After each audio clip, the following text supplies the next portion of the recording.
निशा अपने गरीब ससुराल में चूल्हे पर बैठकर रोटियां बना रही होती है। उसके गरीब सास ससुर और पति बैठे खाना खा रहे होते हैं। माँ जी, क्या आप और रोटी लोगे? नहीं बहू, बस हो गया, तुम अपने लिए खाना बना लो। तभी घर के बाहर अचानक से गाड़ियों के रुकने की आवाज आती है। घर का दरवाजा खुलता है और सामने से निशा की गोरी बहन तनीषा आती है। वाह, जैसा मैंने सोचा था बिल्कुल वैसा ही है। तुम्हारी काली शक्ल की तरह तुम्हारी किस्मत भी काली ही है। इसलिए मैं तुम्हारे ससुराल वालों के लिए बहुत कुछ लेकर आई हूँ। ये मेरे एक ड्राइवर के पास काजू कतली, रसमलाई, गुलाब जामुन जैसी मिठाई है। तनीषा, तुम्हें मेरे लिए ये सब लाने की जरूरत नहीं थी। अरे भाई, क्यों नहीं थी? आखिर तुम मेरी बहन हो, काली हो तो क्या हुआ, हो तो बहन ही। और फिर 6 महीने से मैंने तुम्हें देखा नहीं था। मैं तुम्हें अपनी प्रेगनेंसी की खबर देने आई थी, लेकिन यहाँ आकर मुझे पता चला कि तुम भी गर्भवती हो। देखो, मेरा एक ड्राइवर तुम्हारे लिए कपड़े लेकर आया, दूसरा ड्राइवर मिठाइयाँ लेकर आया है और तीसरा ड्राइवर ड्राई फ्रूट्स लाया है। और ये जो चौथा ड्राइवर है वो तुम्हारे लिए पैसे लेकर आया है। इससे तुम्हारी थोड़ी मदद हो जाएगी। उसकी ऐसी ताने भरी बातों से निशा की आंखों में आंसू आ जाते हैं, जो उसकी सास देख लेती है। तुम जो ये पैसों का घमंड लेकर इस घर में आई हो, इसे अपने साथ वापस ले जाओ और चली जाओ यहाँ से। हमें तुम्हारी लाई हुई चीजों में से कुछ नहीं चाहिए। रही बात हमारी बहू की, तो उसे जो चाहिए होगा हम उसे लाकर दे देंगे। तुम अपनी बहन से मिलने आई थी ना, तो उससे मिलो और अपने ड्राइवर को यहाँ से जाने के लिए कह दो। बात क्या करनी है, वैसे भी यहाँ खड़े हुए मुझे गर्मी लग रही है। मुझे तो एसी में रहने की आदत है, यहाँ खड़े होकर बात करना मेरे लिए मुश्किल है। चलो मैं चलती हूँ। अपने ड्राइवर के साथ तनीषा वहां से चली जाती है। उसके जाने के बाद लता अपनी गर्भवती बहू से पूछती है, निशा, क्या तुम्हें किसी चीज की जरूरत है? अगर तुम्हें जरूरत है तो मुझे बताओ। हम गरीब हैं, लेकिन तुम्हारी जरूरत को पूरा जरूर करेंगे। क्या तुमने अपनी बहन से कुछ मांगा था? नहीं माँ जी, मैंने उससे कुछ नहीं मांगा। यहाँ वो अपनी मर्जी से ही आई थी। ये सुनकर लता थोड़ी सोच में पड़ जाती है। इधर जब तनीषा अपने घर पहुंचती है तो अपने पति को नशे की हालत में देखती है।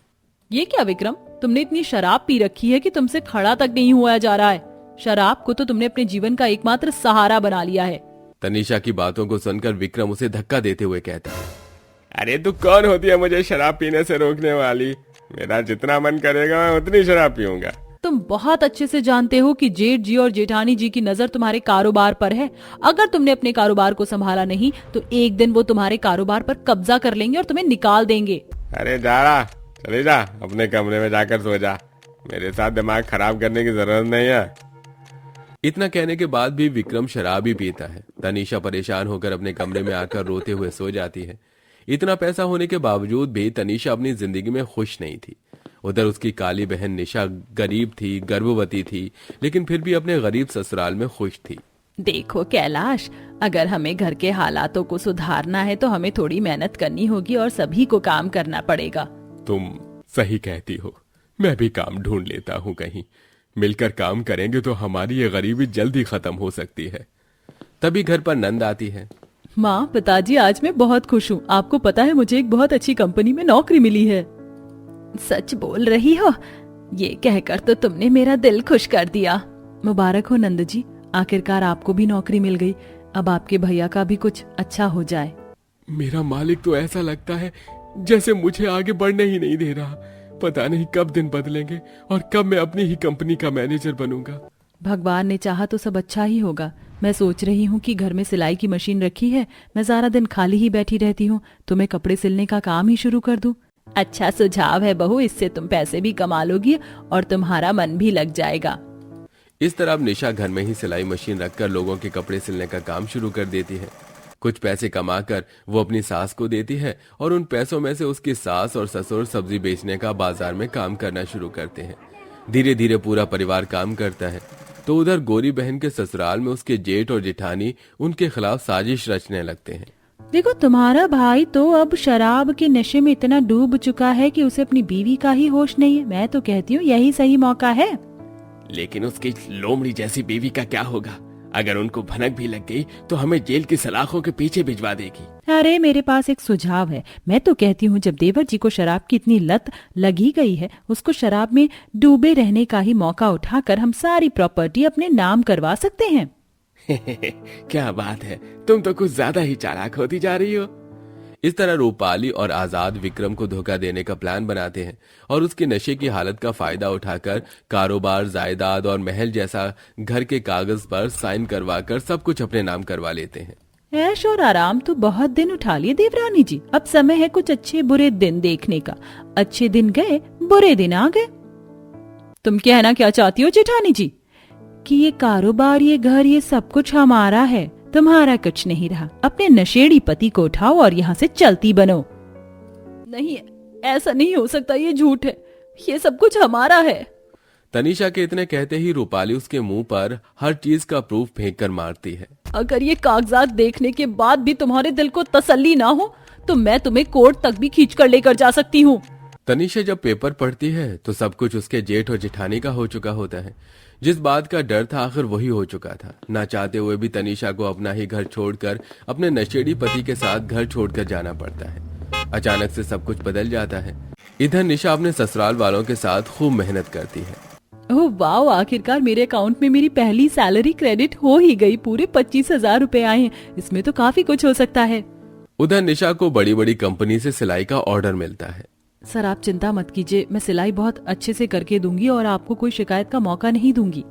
ये लो एडवांस पैसा, पूरे 30,000 रुपए है। काम अच्छा हुआ तो आगे भी काम मिलता रहेगा आपको। एडवांस पैसा लेकर निशा भी बहुत खुश होती है। उधर उसके पति को प्रमोशन मिल जाता है। थैंक यू सर, मेरे प्रमोशन के लिए। आखिरकार मैं इस कंपनी का मैनेजर बन ही गया। तुम्हारे काम और तजुर्बे के चलते तुम्हें प्रमोशन मिला है और अब तुम्हारी तनख्वाह पूरे 50,000 रुपए हो गई है। वहीं सास ससुर के सब्जी का कारोबार भी बढ़ने लगता है। इस तरह पूरा परिवार धीरे धीरे तरक्कियों की तरफ बढ़ने लगता है। धीरे धीरे समय बीतता है और ये समय 5 सालों में बदल जाता है। 5 साल बाद जहां काली बहन बहुत गरीब थी, अब वो बहुत अमीर हो चुकी थी। उसकी सभी परेशानियां दूर हो चुकी थी और उसका एक 5 साल का बेटा भी था। वो लोग एक अच्छी हाई फाई सोसाइटी में रहने लगे थे। उफ वो भाभी, आपको पता है ना आज पार्टी में जाना है, आपने अभी तक स्त्री के लिए कपड़े नहीं भिजवाए। हमारे यहाँ सोसाइटी में कोई स्त्री वाला ही नहीं है, शायद फिर भी मैं एक बार जाकर पता करती हूँ। निशा कपड़े लेकर बाहर आती है और कुछ महिलाओं से पूछती है। सुनिए जरा, इस सोसाइटी में हम लोग नए हैं, हमें अभी यहाँ का ज्यादा कुछ पता नहीं है। क्या आप हमें बता सकते हैं कि यहाँ कोई स्त्री वाला है? हाँ, यहाँ पर एक स्त्री वाली औरत है, बेचारी बहुत गरीब है। थोड़ी सी दूर पर उसका छप्पर है जहाँ वो रहती है। देखना उसका नशेड़ी पति घर पर ना हो, वो कस्टमर को देखकर बवाल करता है। बेचारी इतनी मेहनत के बाद भी सुख से नहीं रह पा रही है, उसका पति उसे बहुत दुखी करता है। अच्छा, आपका बहुत शुक्रिया, मैं जाकर देखती हूँ। निशा ऐसा कहकर आगे की तरफ बढ़ने लगती है और चलते चलते वो उसी झोपड़ी के छप्पर के पास पहुंचती है।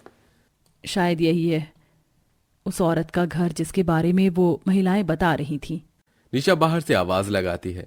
अरे घर पर कोई है क्या? मुझे इस्त्री करवानी है, मैं इस्त्री के लिए कपड़े लेकर आई हूँ। अभी आती हूँ, जरा रुकिए। जैसे ही वो औरत बाहर आती है, वो औरत और कोई नहीं बल्कि तनीषा ही थी, जो कि निशा की बहन है। तनीषा को देखते ही निशा हैरान हो जाती है। अरे तनीषा, तुम यहाँ इस हालत में, ये सब कैसे हुआ? निशा को देखते ही तनीषा की आंखों में आंसू आ जाते हैं। दीदी, मैं तुम्हें कहा करती थी कि जैसी तुम्हारी काली शक्ल वैसी तुम्हारी काली किस्मत, लेकिन तुम्हारी किस्मत उज्जवल निकली और मेरा नसीब काला हो गया। ऐसी किस्मत को क्यों कोस रही हो? तनीषा अपनी बहन को अपनी सारी परेशानियां बताती है, जिसे सुनकर निशा को बहुत अफसोस होता है। तुम्हारे साथ कितना सब कुछ हो गया, वहां उन महिलाओं ने मुझे सब कुछ बताया था और अब तुम्हारे मुंह से सारी हकीकत जानकर विश्वास नहीं हो रहा। फिर भी तुमने मुझे एक बार फोन नहीं किया। कम से कम बहन होने के नाते ही मुझे बताती तो सही। अगर तुम्हारा पति इतना ही परेशान करता है तो चलो मेरे साथ, चलो, तुम मेरी बहन हो, मैं तुम्हारी मदद कर सकती हूँ। नहीं दीदी, पहले आपके ऊपर ये परेशानियां थी तो मुझे कुछ समझ नहीं आया, लेकिन अब जब मेरे ऊपर बीत रही है तो समझ आ रहा है। मैं हार नहीं मानूंगी, मुझे विश्वास है कि एक दिन सब ठीक हो जाएगा।